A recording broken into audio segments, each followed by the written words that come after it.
do you see the adoption of electronic bill of lading evolving in the shipping industry in the next year or two? The electronic bills of lading, it's a fascinating subject because it's something that we seem to be discussing for the last 2 decades.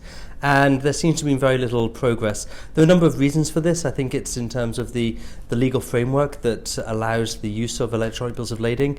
And so there have been some quite large changes recently. There's the model UN law, which is then being implemented in different countries. It's just been incorporated into Singaporean law. It will hopefully be incorporated into UK law over the next few months.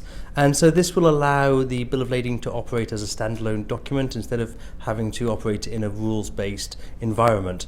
And so I think that there's chances that electronic bills of lading will be much more widely used in the years to come.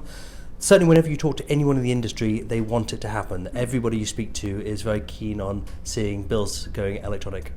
Can you walk us through the challenges and opportunities represented by electronic bill of lading precisely? There's quite a lot of both, certainly. And when you're looking at the challenges, first of all, there's the simple reluctance to change.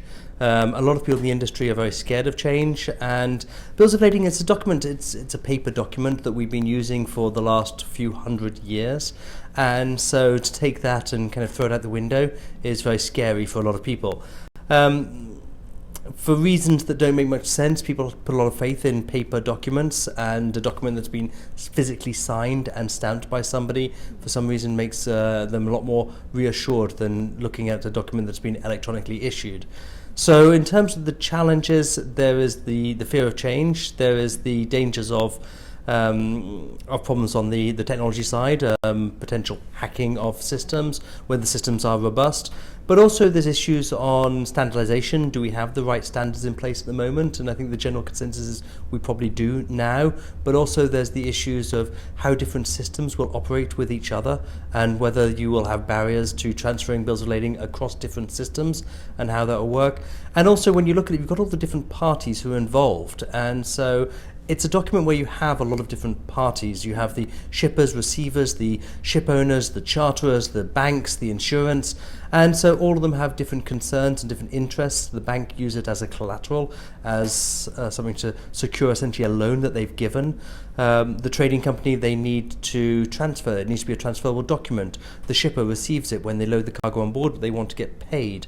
The receiver, obviously they want to receive the bill of lading and they want to present the bill of lading at the discharging port in order to receive the cargo.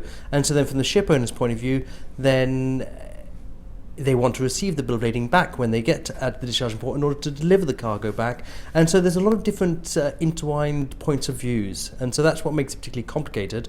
But in terms of the benefits, the benefits is also, it's important of looking at the different areas again and identifying what those different benefits are. And so from a bank's point of view, there are huge benefits in terms of fraud.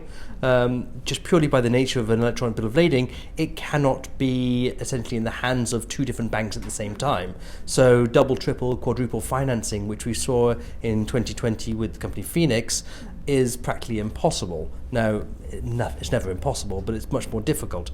But then in terms of the payment, 1 day's interest on some of these cargoes of $100 million can be tens of thousands of dollars, and so if you get paid a couple of days quicker, then it can be good. When the vessel gets to discharging port, we don't have to discharge against an LOI, we can just transfer it within the system, and the vessel can authorize, the ship owner can authorize discharge to the relevant party. So there are a huge number of things, and then you move outside, because then it's the information you can attach to that bill of lading. So a bill of lading at the moment has a vessel number, a vessel name, sorry.